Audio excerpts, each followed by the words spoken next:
Welcome back. We are joined again by the Royal Navy. Bem-vindo de volta. Estamos novamente com o Comodoro da Marinha Real Stephen Jeremy, que comandou 4 navios de guerra no 5º Esquadrão de Destruidores e na Aviação Naval Britânica. Ele serviu na Guerra das Malvinas e no Mar Adriático durante as campanhas da Bósnia e de Kosovo. Mais tarde, aposentou-se em 2007 como diretor de estratégia na Embaixada Britânica no Afeganistão. Ele também é autor do livro Strategy for Action: Using Force Wisely in the 21st Century. Vou deixar um link na descrição para o livro e o artigo dele. Você também tem, é claro, experiência em planejamento de políticas e no desenvolvimento de estratégias.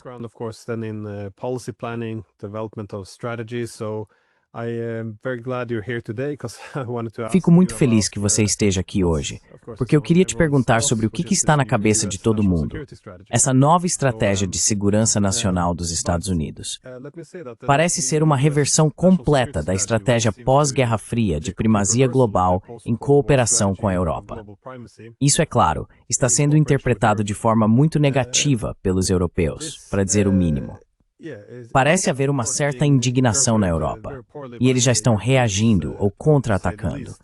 Eu queria saber se você poderia expor suas ideias sobre essa estratégia de segurança e também sobre a perspectiva europeia. Como isso afeta a Europa?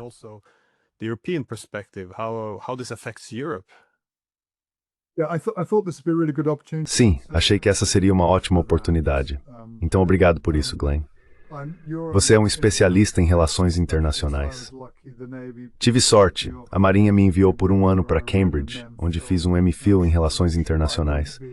Mas tenho certeza de que não chego nem perto do seu nível de leitura. Você só ordenou que os navios de guerra me pressionassem a uma política. Mas sim, aí está. Sim, então eu estava no Ministério da Defesa, Glenn, e foi justamente quando aconteceu o 11 de setembro. Eu era vice-diretor do departamento. O que fizemos imediatamente depois foi reescrever a política de defesa britânica. E isso significava fazer 2 coisas centrais: reescrever a estrutura geral da política, mas também reformular o que chamávamos de premissas de planejamento de defesa, que tratavam de como reestruturar as Forças Armadas. Achei que seria interessante conversar um pouco sobre como essa reestruturação poderia acontecer. Também tive a sorte de ir a lugares como o Afeganistão e realmente ver a política em ação.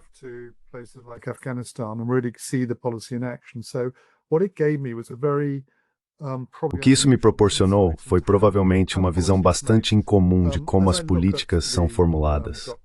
Ao analisar o documento, acho que ele é muito mais importante do que a maioria dos comentaristas europeus percebe, porque na maior parte do tempo, eles apenas se indignam.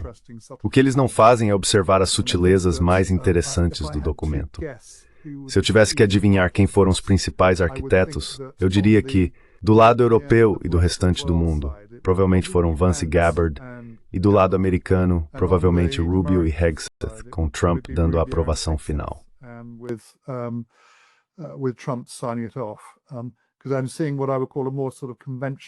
Porque estou vendo o que eu chamaria de uma abordagem neoconvencional, mais tradicional nas Américas, e uma abordagem mais realista, acredito, no restante do mundo, especialmente na Europa.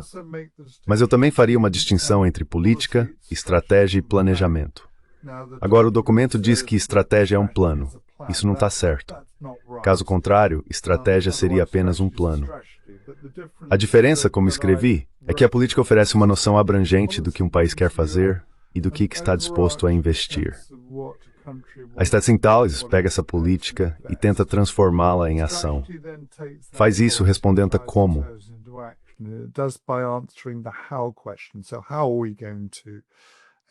Então, como vamos investir e executar essa política? O planejamento transforma a estratégia em ação. É assim que eu penso sobre isso, e é assim que vou falar sobre esses 3 pontos. Mas acho que a primeira coisa é o contexto estratégico que está sendo definido, porque os europeus têm olhado de forma muito restrita para sua própria parte e não têm considerado de maneira mais ampla o contexto geral de que o documento trata. O que eu acho que o documento faz é reconhecer que passamos de um mundo unipolar, não para um multipolar, mas para um tripolar. E acredito que esse mundo tripolar se parece um pouco com um triângulo isósceles, com os Estados Unidos de um lado e a China e a Rússia muito mais alinhadas do outro.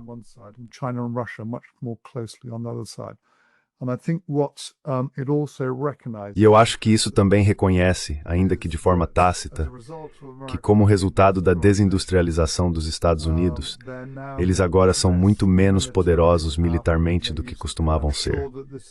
Tenho certeza de que isso é o Pentágono começando a repassar essa informação às pessoas e dizendo, olhem, não conseguimos fornecer tantas granadas de 155 milímetros quanto gostaríamos. Provavelmente não conseguimos conduzir uma campanha longa no Pacífico Ocidental contra a China. Então acho que há um certo realismo nisso. Mas também acredito que outro ponto útil em termos de contexto estratégico é que, embora eles não digam explicitamente que o foco regional está em ordem de prioridade, acho que provavelmente está. Portanto, o número 1 são os Estados Unidos.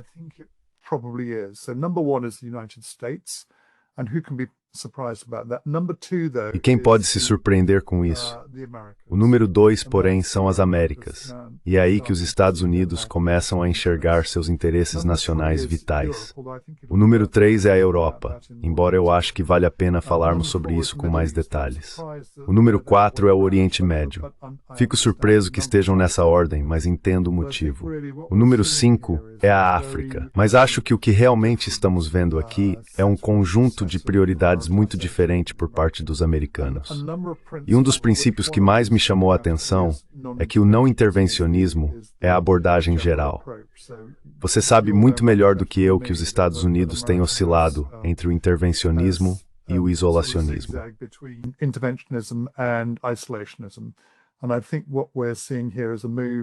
E eu acho que o que estamos vendo aqui é um movimento nos Estados Unidos, não exatamente em direção ao isolacionismo, mas a um tipo de intervenção muito mais sutil.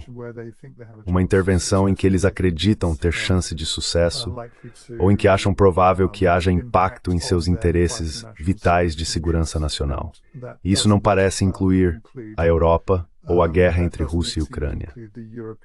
Então acho que o contexto é realmente importante. A menos que se entenda que são os americanos definindo seus interesses nacionais vitais, é provável que se façam coisas, como os europeus estão fazendo, que na verdade vão 180% contra os interesses nacionais dos Estados Unidos, sem perceber.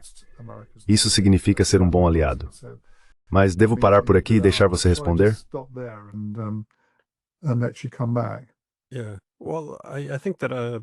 Bem, acho que um erro que os europeus cometem é talvez o mesmo que cometeram com o primeiro governo Trump. Eles simplesmente disseram, bem, ele é só um sujeito excêntrico. Vamos esperar ele passar, depois tudo voltará ao normal. O que aparentemente significava Biden. Mas eu acho que Trump representa uma mudança muito mais ampla e fundamental nos Estados Unidos. Mais uma vez, tendemos sempre a avaliar intenções em vez de capacidades. O que os Estados Unidos realmente podem fazer. Quero dizer, acho que a capacidade é o que define a intenção. Então, o que realmente definiu os Estados Unidos, como você disse, depois da Guerra Fria, foi essa paz hegemônica incorporada às antigas estratégias de segurança, como em 2002, quando se afirmou que a segurança dos Estados Unidos depende da preservação de seu status hegemônico.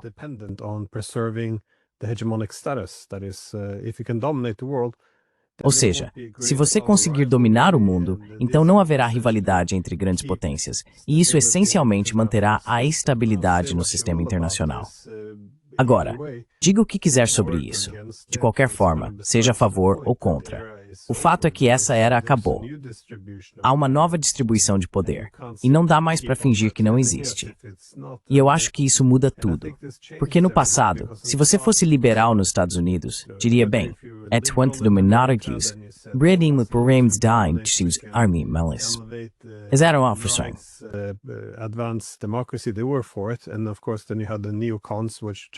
E claro, depois vieram os neoconservadores, que estavam mais interessados em dominação. Eles entenderam a ideia. Então foi quase um casamento profano, dizendo, sim, vamos em frente. E sabe, dá para fazer argumentos a favor e contra isso. Mas acho que o meu ponto é que a consequência para os Estados Unidos, com o tempo, seria previsivelmente o esgotamento econômico, militar e político. E claro, isso também incentivaria esse equilíbrio coletivo. Então acho que agora, cada vez mais nos Estados Unidos, eles veem a hegemonia como um fardo, algo que esgota a República Americana e a torna incapaz de competir com a China.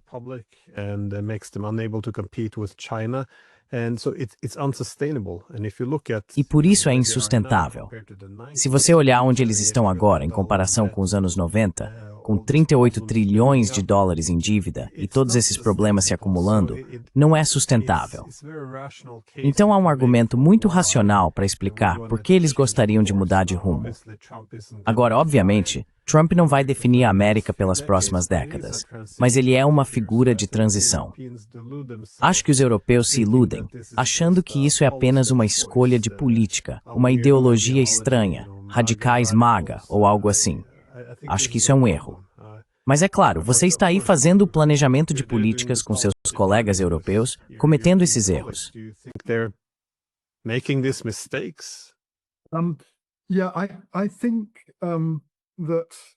Sim, acho que o foco deles está bem distante, ou pelo menos, pelo que posso ver na grande mídia europeia e entre os principais formadores de opinião.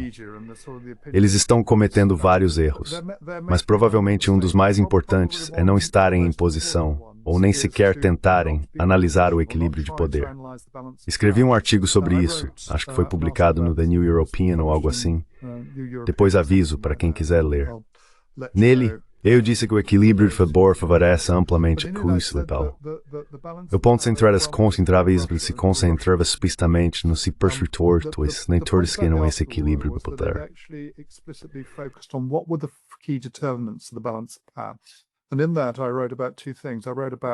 Nesse texto escrevi sobre duas coisas: energia e indústria.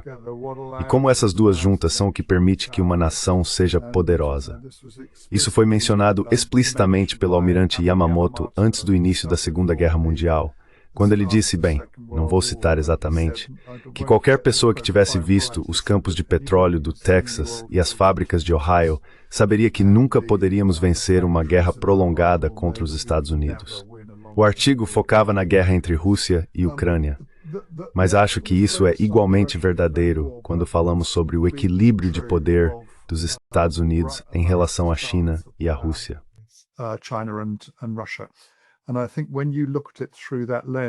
E eu acho que quando você olha por essa perspectiva, começa a perceber que os Estados Unidos já não estão mais em posição de dominar. Acho que os principais fatores são, como você disse, que eles gastaram enormes quantias de dinheiro, assim como o restante do Ocidente, em intervenções no Afeganistão, no Iraque, na Líbia, na Síria e agora na guerra entre Rússia e Ucrânia, com pouquíssimos benefícios evidentes. Mas também há outro fator em jogo, que é a desindustrialização. Eu atribuo isso à Escola de Chicago de Economistas, que deixa tudo nas mãos do mercado. E o que acontece então é que o mercado transfere empresas e indústrias para o exterior, especialmente para a China, onde os custos são menores.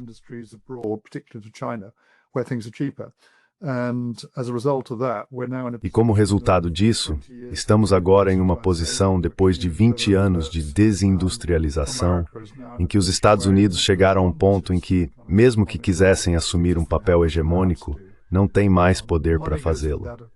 O dinheiro acompanha isso, é claro.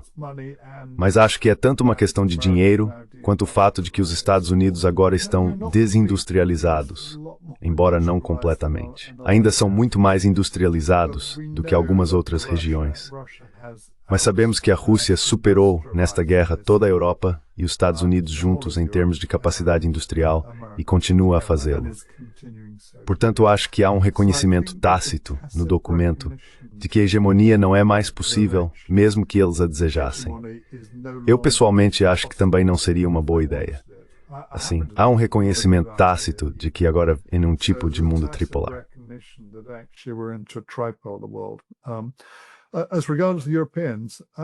Quanto aos europeus, simplesmente não vejo nenhum sinal de que eles tenham entendido isso ainda.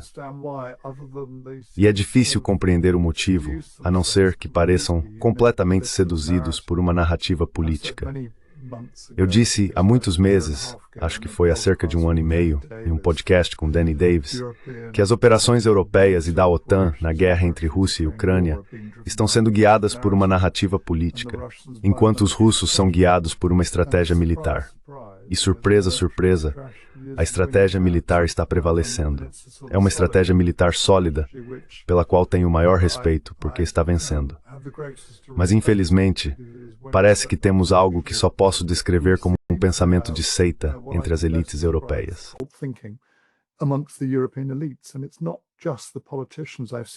E não são apenas os políticos. Eu vi isso em oficiais militares, vi em oficiais de inteligência, e é quase como se estivessem capturados pelo culto. O problema com os cultos, ou com o pensamento de culto, é que quando algo acontece e vai contra a narrativa, tenta-se racionalizar de um modo que faça sentido dentro da narrativa, em vez de ver isso como uma oportunidade para dizer, talvez estejamos errados. E ainda não vejo nenhum sinal de que a Europa pense que errou. Acho que foi Schopenhauer quem disse que a verdade passa por 3 estágios. Primeiro, é ridicularizada. Segundo, é violentamente combatida. E terceiro, é aceita como algo evidente por si mesmo.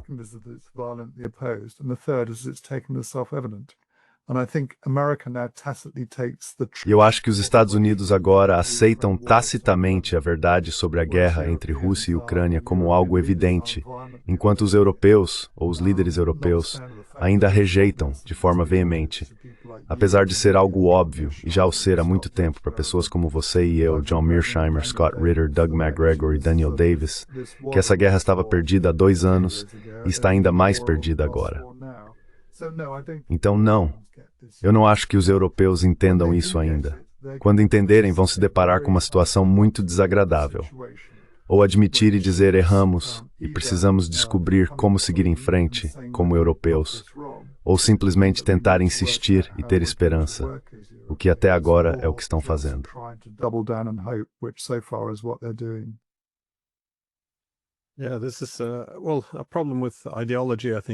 Sim, acho que isso também é um problema com a ideologia, porque a ideologia tem alguns propósitos positivos. Ela cria conformidade em torno de certas verdades compartilhadas, ideias às quais todos nós aderimos. Mas o problema da ideologia é que quando a realidade muda, muitas vezes há menos flexibilidade para se ajustar a essas novas realidades. E isso é lamentável para nós, porque a abertura tem sido uma das forças da civilização ocidental. Ou seja, você é aberto, reconhece a situação como ela é, consegue ver os erros, corrigi-los e se afastar da posição anterior, mais fraca. Mas parece que realmente nos prendemos a isso.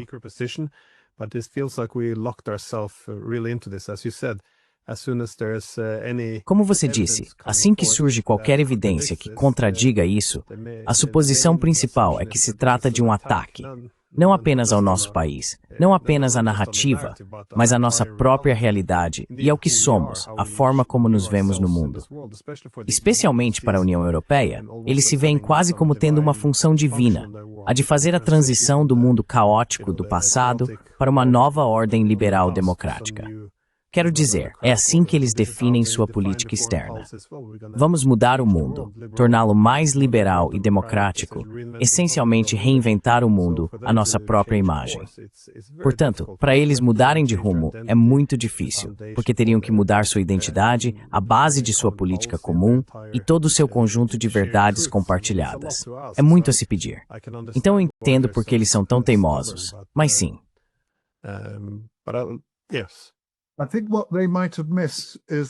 Acho que o que eles talvez não tenham percebido é que agora estão travando uma guerra em 2 frentes, Glenn. Eles estão lutando uma guerra contra, eles e a OTAN, na guerra OTAN-Ucrânia, mas também estão agora em guerra com os americanos. Porque explicitamente, e isso não diz respeito às nações europeias, mas sim à União Europeia e a outras organizações transnacionais, os americanos se colocam diretamente contra essas organizações nesse documento. Então, o que eles estão realmente dizendo é que acreditam que um dos principais problemas da Europa está dentro dessas instituições. E eu suspeito que essa mensagem será bem recebida por boa parte da população europeia.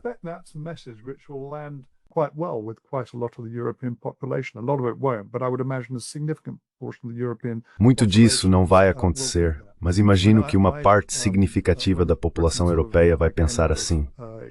Quero dizer, quando a Grã-Bretanha saiu da Europa, eu votei pelo Brexit e votei por razões estruturais, porque percebia que era algo provavelmente insustentável no médio e longo prazo. Achei que não se poderia ter um superestado europeu sem controle total das políticas fiscal e monetária, e isso é impossível a menos que exista uma única organização no comando. A segunda coisa que senti foi que o euro também provavelmente seria insustentável.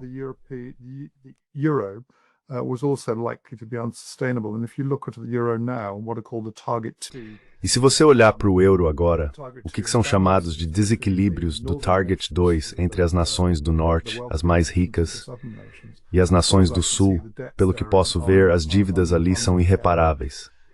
Então me pareceu que assim que as coisas começassem a ficar sob pressão econômica e a Alemanha começasse a ficar sem dinheiro, sendo a Alemanha o principal banqueiro, os alemães começariam a pensar que realmente não valia a pena continuar dentro da União Europeia. E então várias outras nações perceberiam que se não houvesse valor em termos de investimento por parte das nações do Norte, que estariam recuando, elas também começariam a questionar a utilidade da União Europeia.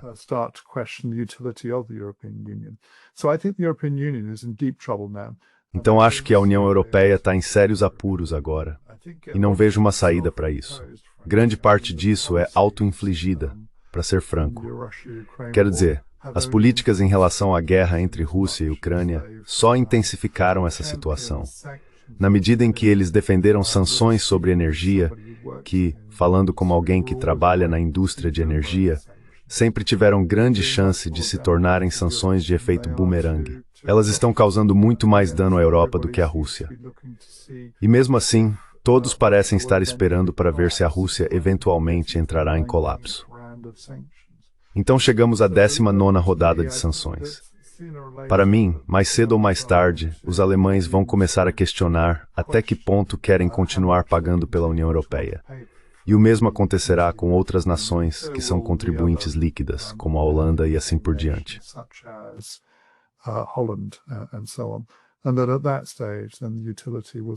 E nesse ponto, a utilidade começará a ser questionada.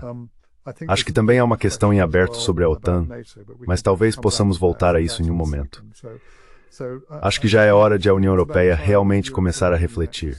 Estamos travando uma guerra que os russos veem como existencial, e sabemos que não é. Por um lado, estamos enfrentando os russos, mas agora também temos opositores políticos do outro lado do Atlântico. E, embora os neoconservadores e o grupo do Make America Great Again, os diferentes setores do espectro político americano, possam discordar sobre o que deve ser feito em relação à guerra entre Rússia e Ucrânia, suspeito que todos concordam plenamente sobre a União Europeia. A União Europeia agora está na mira dos Estados Unidos e também não está em sua melhor forma no relacionamento com a Rússia.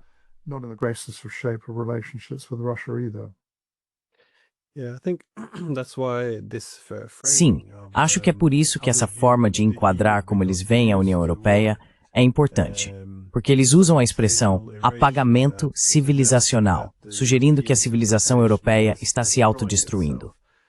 Eles apontam para a economia, a demografia, a incapacidade de reproduzir a cultura.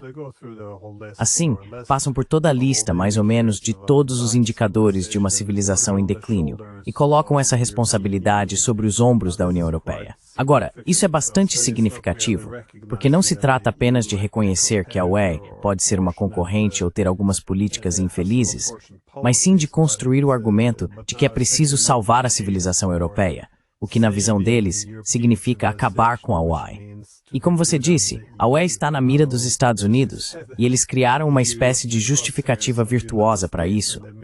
A ideia de que vamos salvar a Europa eliminando essa instituição.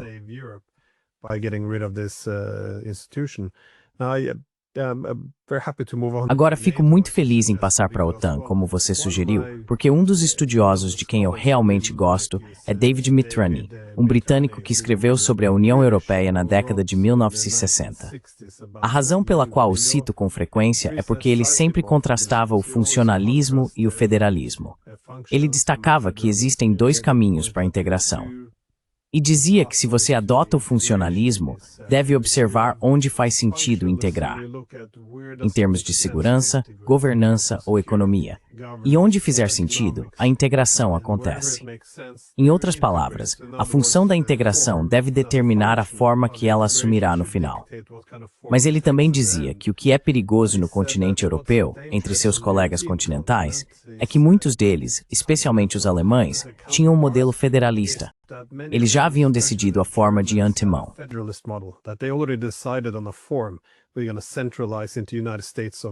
Nós vamos nos centralizar nos Estados Unidos da Europa. E para fazer isso, vamos simplesmente transferir competências e centralizar o poder onde for possível.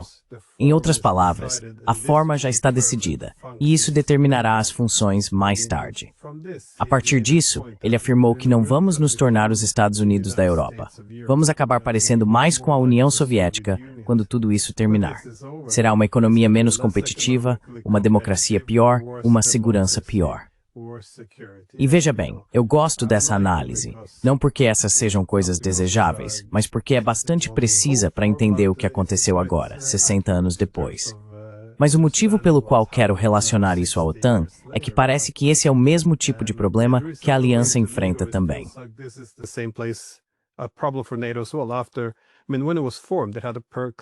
Quer dizer, quando foi criada, tinha um propósito claro: como conter a União Soviética.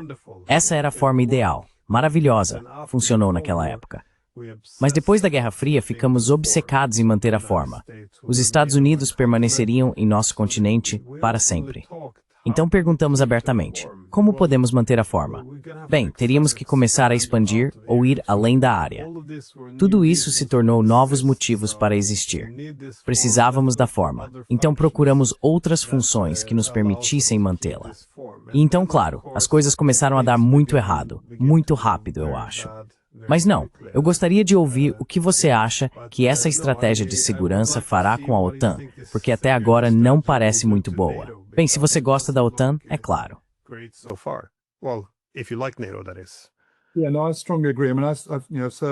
E eu concordo plenamente.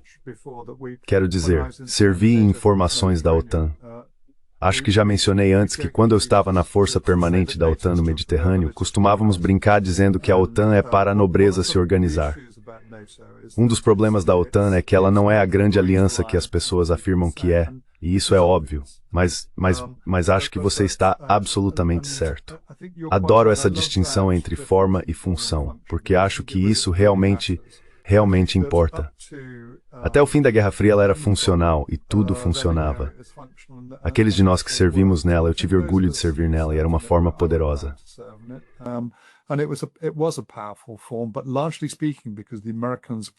Mas de modo geral, os americanos forneceram não apenas a espinha dorsal disso, em termos de força militar, mas também a estrutura de como tudo era comandado e organizado. Porque havia um comando unificado com 2 vice-comandantes, o comandante supremo aliado da Europa e o comandante supremo aliado do Atlântico. E o sistema funcionava. Lembro-me de participar de exercícios da OTAN em que cruzávamos o Atlântico com 4 grupos de batalha de porta-aviões dos Estados Unidos avançando em alta velocidade, 1 ou 2 porta-aviões britânicos indo à frente para varrer submarinos, todos terminando em Vestfjord, provavelmente no norte da Noruega, onde estariam prontos para responder a um ataque russo na Europa Central. Mas você sabe, a Guerra Fria acabou.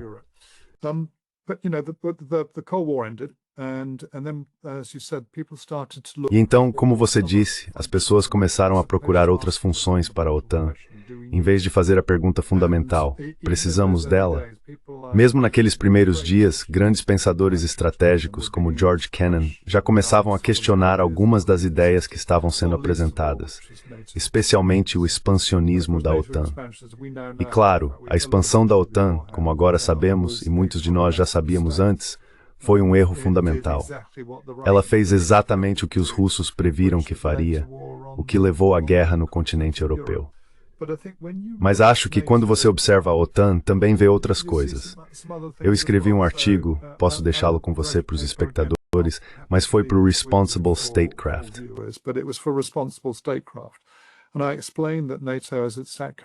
E eu expliquei que a OTAN, do jeito que está hoje, é fraca. Contei um pouco da história. A OTAN teve parte de responsabilidade no Kosovo, embora a intervenção em Kosovo tenha sido muito questionável, na minha opinião. Mesmo tendo participado dela e não percebido isso na época, a lógica que a OTAN usou para intervir em Kosovo é exatamente a mesma, se não pior, do que a lógica que os russos usaram para intervir no Donbass. Então, não dá para querer as duas coisas ao mesmo tempo. O que veio depois? O Afeganistão. Estive no Afeganistão em 2007, com a OTAN atuando lá. Não havia estratégia e ficou claro para mim naquele momento que a OTAN não sabia fazer estratégia.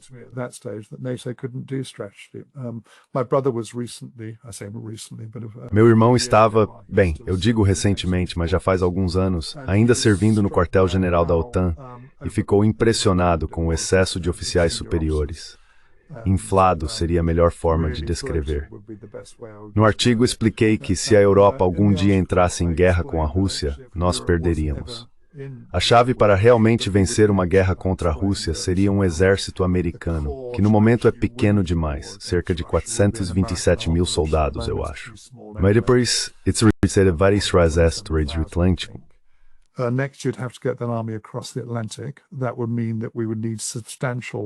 Isso significaria que precisaríamos de forças substanciais de guerra anti-submarino e de minas. Atualmente elas têm cerca de 1/3 do tamanho que tinham no final. Em terceiro lugar, quando eles chegarem até aqui, eles e toda a nossa infraestrutura energética estarão vulneráveis, sem defesa contra mísseis hipersônicos russos. Imagine um míssil hipersônico atingindo um local como uma instalação de gás natural liquefeito em Milford Haven, no país de Gales. Os resultados disso, que analisamos em 2002, seriam subnucleares, mas ainda assim causariam danos massivos à infraestrutura britânica. O mesmo vale para lugares como Roterdã, e não me lembro qual é o da Espanha, há outro.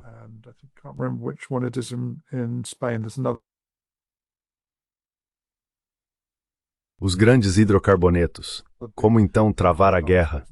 Temos forças no Ocidente que enfrentariam um exército russo com 3 anos e meio de experiência, enquanto nós não temos nenhuma.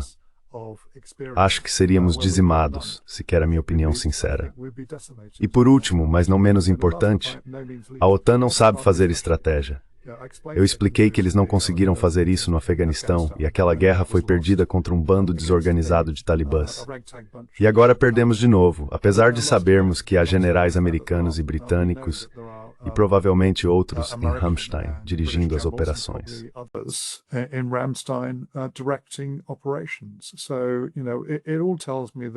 Então, sabe, tudo isso me diz que a OTAN já passou da sua data de validade. Acho que a maneira de abordar isso é começar a pensar nas funções, como você disse, em vez da forma. E acredito que é necessária uma mudança filosófica, uma mudança em relação ao que chamamos de dissuasão. Nossa abordagem de dissuasão é: vamos dissuadir a Rússia marchando até suas fronteiras. Ora, isso não é dissuasão, é na verdade confrontação. E acho que precisamos mudar de uma ideia de segurança confrontacional que sabemos que não funcionou para uma de segurança cooperativa.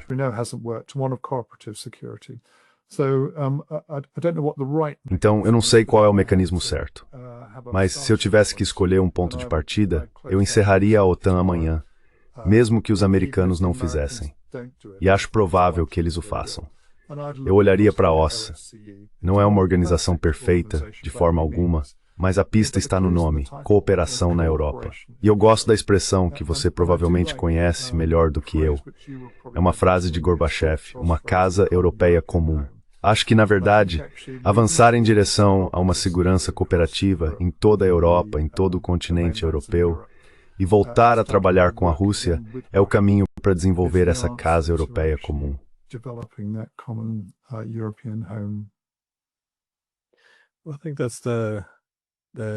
Acho que esse é o desafio que os Estados Unidos terão de enfrentar.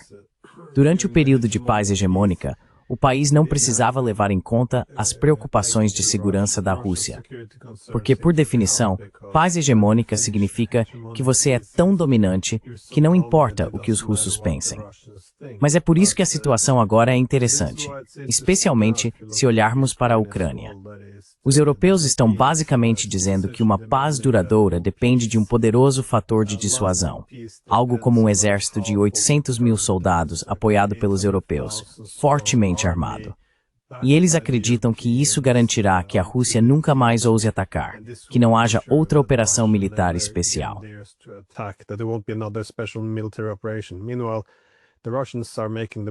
Enquanto isso, os russos estão destacando que nunca tiveram intenções hostis. E se você perguntar se haverá outra operação militar especial, bem, apenas se a OTAN continuar a aprofundar seu envolvimento na Ucrânia. Então, com certeza, haverá outra. Então, o que é segurança para os europeus?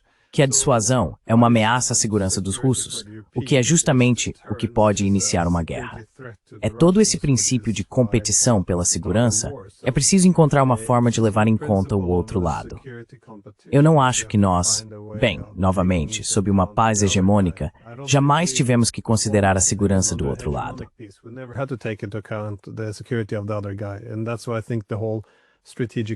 E é por isso que acho que todo o pensamento estratégico vai precisar mudar. Mas quanto ao futuro da OTAN, é um erro achar que tudo gira em torno do Trump. Porque até o Obama, lá em 2016, foi quem disse que precisávamos fazer um pivô para a Ásia. Por quê? Porque um novo centro de poder está surgindo. Temos capacidades limitadas. Não podemos estar em todos os lugares. Isso já implicava que teríamos de recuar um pouco da Europa também. Não é tudo responsabilidade do Trump. Mas se você leva essa lógica adiante, se reconhece que a China é uma nova potência, então por que expandir a OTAN? A estratégia de segurança nacional diz claramente que não devemos continuar com essa expansão da OTAN.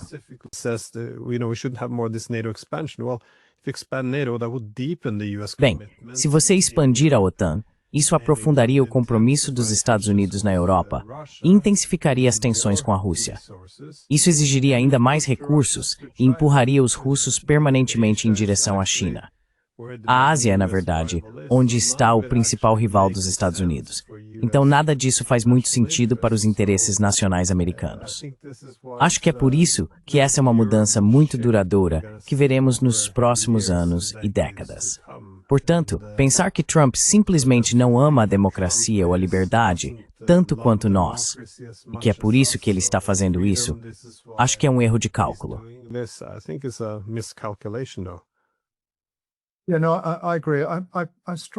Sim, não, eu concordo. Eu suspeito fortemente, não sei, mas suspeito fortemente, que do lado da OTAN e também do lado europeu mais amplo, parte daquele documento tenha tido Vance como um dos principais autores. Mesmo 2 ou 3 anos atrás, antes da eleição, ele era um dos poucos, possivelmente o único, político americano de alto escalão que realmente defendia uma abordagem muito mais sutil em relação à Rússia e sugeria que poderia haver um problema com a guerra. De vez em quando, ele fazia discursos no plenário, aos quais quase ninguém assistia, mas quando você os ouvia, eles mostravam uma compreensão muito refinada do que estava acontecendo, muito melhor do que a dos neoconservadores. Acho que ainda há um debate, é claro, nos Estados Unidos, e tenho certeza de que há neocons e neoliberais dizendo, bem, só precisamos ser um pouco mais duros e diretos com a Rússia e apertar um pouco mais o cerco.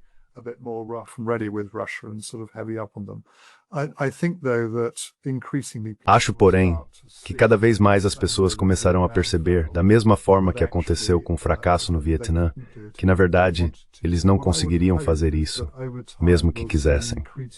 Então, o que eu espero é, com o tempo, vejamos um consenso crescente nos Estados Unidos à medida que a derrota se desenrola.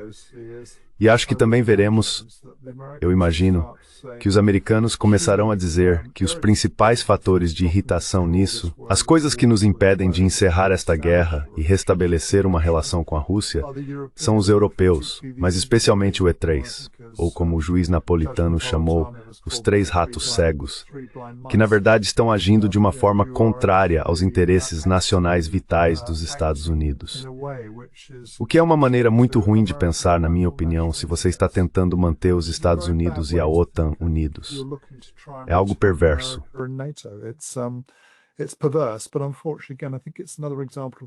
Mas, infelizmente, mais uma vez, acho que é outro exemplo desse pensamento de seita. Acho que o que vai acontecer, à medida que o próximo ano começar a se desenrolar e os russos passarem do que eu chamaria de uma guerra ofensiva de desgaste para uma de expansão, começando a garantir os territórios que acreditam assegurar sua segurança, seja lá o que isso signifique, então suspeito que começaremos a ver um reconhecimento, um consenso crescente em todo o establishment político americano, tanto à esquerda quanto à direita. Até porque eles iriam querer pagar mais. E se os russos e os europeus não puderem pagar, qual é o sentido de tentar nos vender armas se sabem que não podemos comprá-las, já que só as gastaríamos e os russos simplesmente as destruiriam?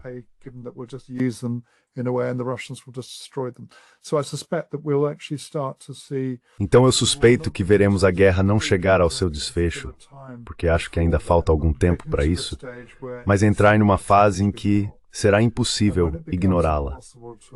E quando se tornar impossível ignorar que a OTAN foi derrotada, que a Ucrânia foi derrotada e que a Europa foi derrotada, então eu começaria, enfim, a ter esperança de que talvez ocorra alguma mudança política na Europa. É difícil dizer onde isso poderia acontecer.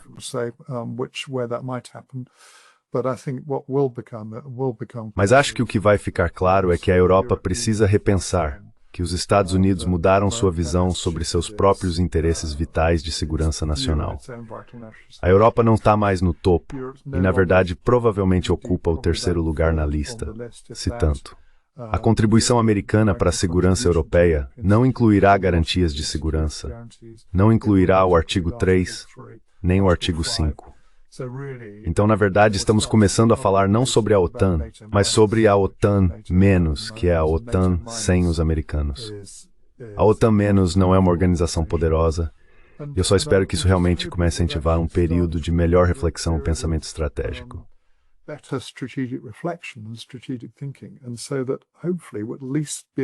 E assim espero que pelo menos consigamos começar a ter um debate sobre isso na Europa, e que a Europa não tente calar as pessoas, como fizeram com, você sabe, Jacques Bode, de quem nós dois somos grandes amigos, e que foi silenciado simplesmente porque está, pelo que posso ver, dizendo a verdade, e uma verdade muito bem fundamentada. Mas como isso vai contra a ideologia e a narrativa, ele foi calado. De certa forma, eles estão demonstrando que os americanos têm razão quando dizem que a democracia e a liberdade de expressão estão sendo reprimidas na Europa, porque os europeus acabaram de fazer isso ao silenciar a voz de Jacques Bode. Mas vamos ter esperança. Não sei bem como isso vai se desenrolar, mas acho que será bastante caótico politicamente no próximo ano e possivelmente nos próximos 2 anos.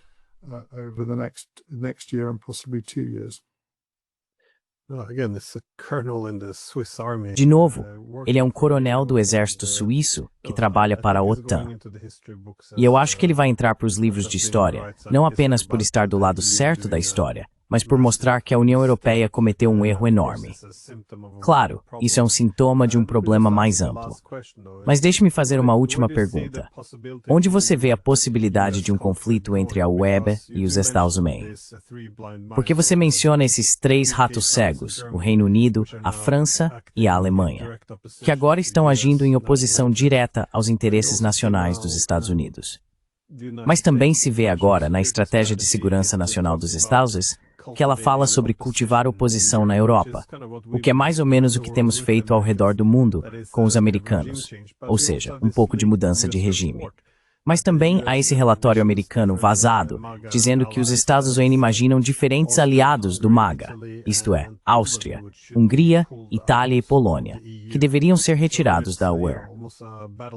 Então há quase um plano de batalha em andamento sobre como resgatar a civilização europeia, por assim dizer, rompendo a União Europeia. Já estamos vendo não apenas a retórica, mas também as intenções e ações se alinhando umas contra as outras.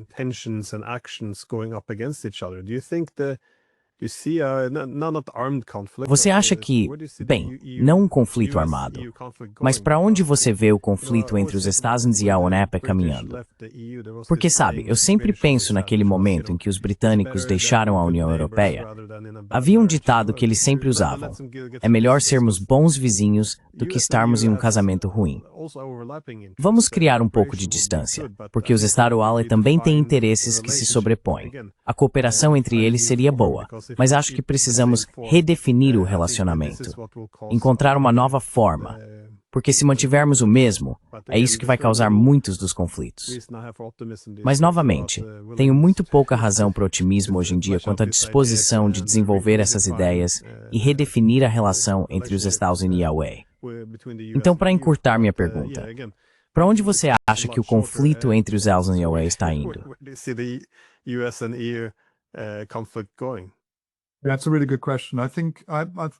Essa é uma pergunta muito boa. Acho que, se eu estivesse na América, a forma como eu pensaria sobre isso, se quisesse acertar, seria que duvido que tenhamos agentes da CIA agindo contra a União Europeia. Embora isso não seja impossível. Não é impossível se eles sentirem que está agindo contra os interesses de segurança nacional deles. O que acho mais provável e muito mais prático é que os americanos oferecerão apoio às pessoas que acreditam estar dispostas a agir em prol dos interesses nacionais vitais dos Estados Unidos e garantirão que não haja qualquer apoio a quem não estiver. Mas também espero que haja outra linha de pensamento na União Europeia, em que as pessoas comecem a se perguntar: realmente queremos agir contra os interesses nacionais vitais da América? E além disso, isso está de fato de acordo com o nosso próprio interesse nacional? A resposta certamente é não.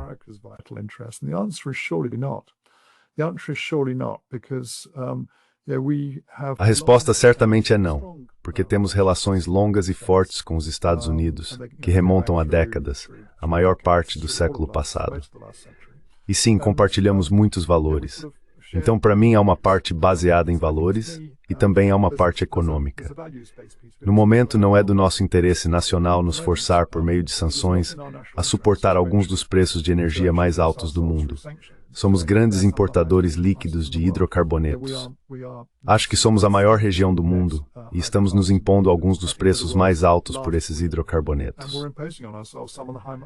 Trabalho no setor de energia offshore e posso dizer que um dos principais fatores que impulsionam os preços para cima tem sido um regime de sanções que substituiu o GNL russo por GNL americano a um preço 2 vezes maior.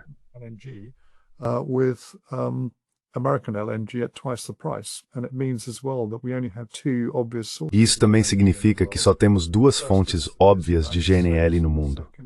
A primeira são os Estados Unidos e a segunda é o Catar.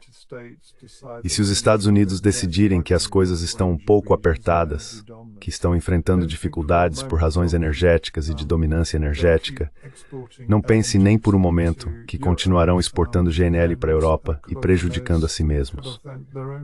Não farão isso. Precisamos ser extremamente cautelosos e refletir com muito cuidado sobre nossas fontes de energia. Não apenas por causa da importância central da própria energia, mas também por causa de sua importância para a indústria. Assim, em termos econômicos, as coisas não estão com uma aparência muito boa na UE neste momento.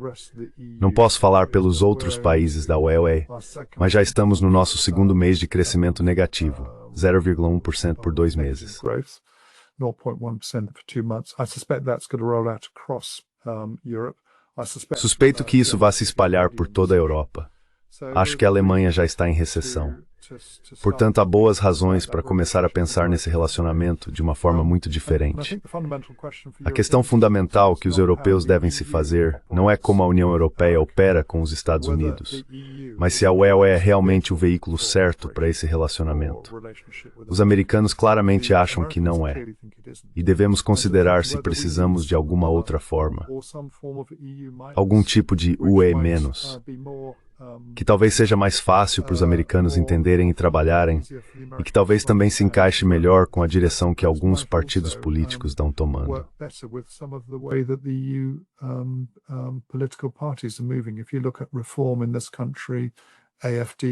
Se você observar as reformas neste país, o AfD na Alemanha e o reagrupamento nacional na França, todos olham com desconfiança para a União Europeia. Acho que há uma questão em aberto sobre como a UE deveria ser. Minha experiência é muito mais voltada para o lado da OTAN e tenho uma visão muito mais clara sobre isso. Mas se a UE não evoluir, acredito que estará condenada. Acho que Charles Darwin disse que as espécies que sobrevivem melhor não são as mais inteligentes, nem as mais poderosas, mas aquelas que conseguem se adaptar. E se a Wei não conseguir se adaptar a esse novo e imutável contexto, então acho que seu tempo é limitado. Its time is limited. Yeah. Now adjusting to the Agora, ajustar-se aos interesses vitais de outras grandes potências, eu acho é bastante importante. Isso é algo que eu costumo citar o Kissinger dizendo lá em 2014, quando ele falava sobre os russos. Se reconhecermos que os russos são uma grande potência, então a primeira coisa que fazemos é definir seus interesses vitais e ver até que ponto conseguimos conviver com eles. Se isso for possível, o resto pode ser resolvido. As coisas podem ser feitas. Mas agora acho que temos que fazer o mesmo com os Estados Unidos. É sempre estranho com os europeus, porém. Ou estamos totalmente a favor dos Estados Unidos, em completa subordinação, ou somos ferozmente contra eles, com esses fortes sentimentos anti-americanos.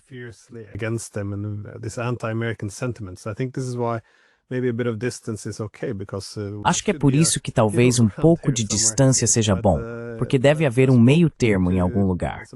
Conversei com alguns americanos que estão bem conectados, ligados ao governo dos Estados Unidos, e eles me disseram, bem, como será a relação com a Europa à medida que os Estados Unidos abraçam esse mundo multipolar, no qual precisam priorizar outras regiões? Qual é o interesse na Europa, então? E dá para ver dois modelos diferentes. Um é que precisamos extrair algumas indústrias, como estão fazendo agora com a Alemanha, encontrar uma forma de quase cobrar um tributo. O outro modelo é não, os europeus devem manter suas próprias indústrias e sua força.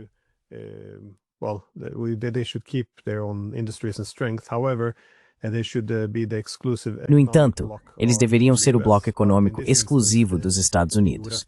Mas nesse caso seria necessário se desconectar da China, da Rússia e de outros rivais dos Estados Unidos. Isso tornaria a União Europeia muito menos próspera e muito mais dependente dos Estados Unidos.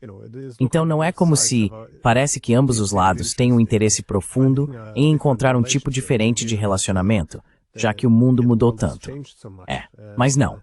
Eu gostaria que esse tipo de conversa surgisse no Parlamento Europeu, sabe? Em vez de apenas baterem no peito, clamarem por guerra e nos falarem sobre todos os seus maravilhosos valores. Acho que isso é algo que realmente deveria ser discutido.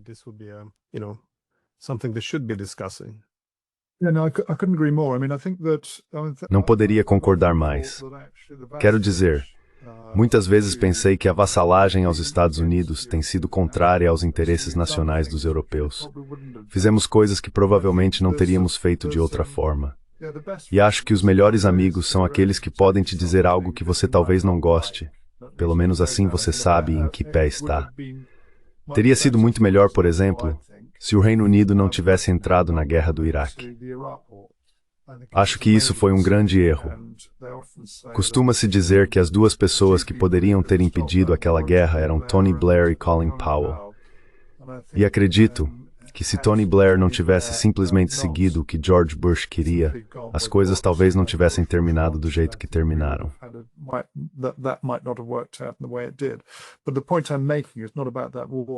Mas o ponto que estou levantando não é sobre aquela guerra, e sim sobre ter um tipo de relacionamento em que se possa dizer, bem, sim, entendemos que vocês queiram fazer isso, mas na verdade isso não está de acordo com o nosso interesse nacional. Um bom exemplo foi o Vietnã. Acho que os australianos se juntaram aos americanos no Vietnã, mas não creio que nenhum europeu tenha feito o mesmo, embora tenhamos sido pressionados pelos americanos. Simplesmente não achávamos que isso fosse do nosso interesse nacional. E acho que já está na hora de os europeus começarem a tentar recuperar um pouco de autoconfiança, porque não se pode ser autoconfiante se apenas se faz tudo o que a América quer. Precisamos estar preparados para agir de acordo com o nosso próprio interesse nacional e definir esses interesses por nós mesmos.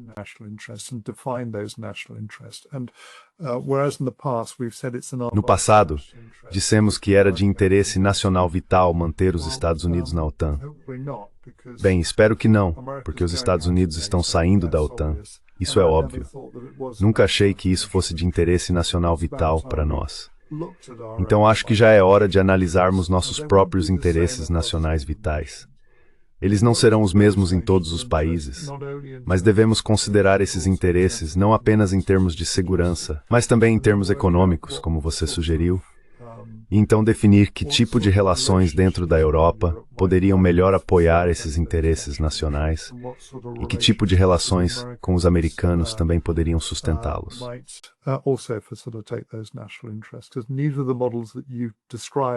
Porque nenhum dos modelos que você descreveu dos Estados Unidos, parceiros do lado americano do Atlântico, me parece particularmente atraente.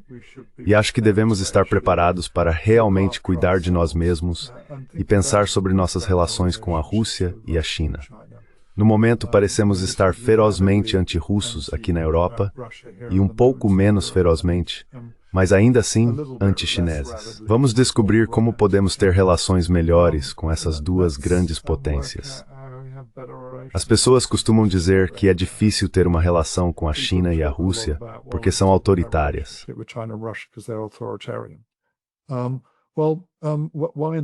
Bem, por que nesse caso temos relações tão fortes com parceiros do Golfo que são igualmente, se não mais, autoritários? Sabe, isso é hipócrita. Não estou dizendo que essas relações seriam fáceis, mas é muito melhor ter relações em que conversamos com as pessoas. Pelo menos entendemos suas situações e somos muito mais pragmáticos e menos intervencionistas, menos inclinados, como os europeus costumam ser, a impor nossos valores aos outros. Então acho que é hora de... Não sei como John Mearsheimer chamaria isso, mas talvez eu chamasse de realismo pragmático nessas relações. E talvez esse seja o melhor ponto para os europeus pensarem sobre cooperação em nosso coração europeu comum.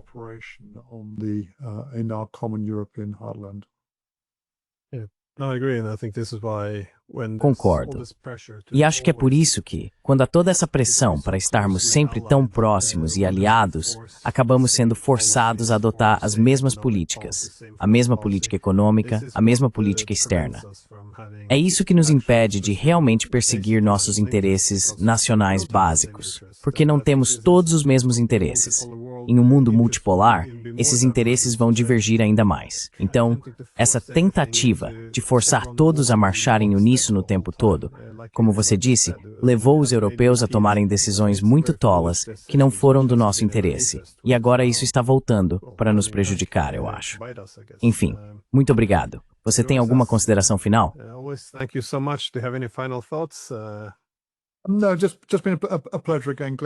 Não, foi um prazer novamente, Glenn. E deixe-me dizer aos seus ouvintes que sempre acho este um podcast excelente. Tenho gostado muito de vários dos seus episódios recentes, especialmente aquele com Ray McGovern. Ele é sempre muito interessante e perspicaz. E acho que, para os seus ouvintes, certamente no meu país, se estiverem interessados no que estamos dizendo, por favor, espalhem a palavra. Há um interesse por aí, e eu leio os comentários, e o que fica claro é que as pessoas estão cansadas da falta de análise inteligente, ou até mesmo de debate dentro da mídia tradicional. Precisamos sair disso. E vamos sair, porque a derrota forçará a mídia tradicional a mudar. Mas quanto mais cedo conseguirmos sair desse pensamento fechado e ideológico que você descreveu, e quanto mais cedo conseguirmos entrar em um debate inteligente, nordiciar discussões e necessidades sobre os temas de que falamos hoje, melhor.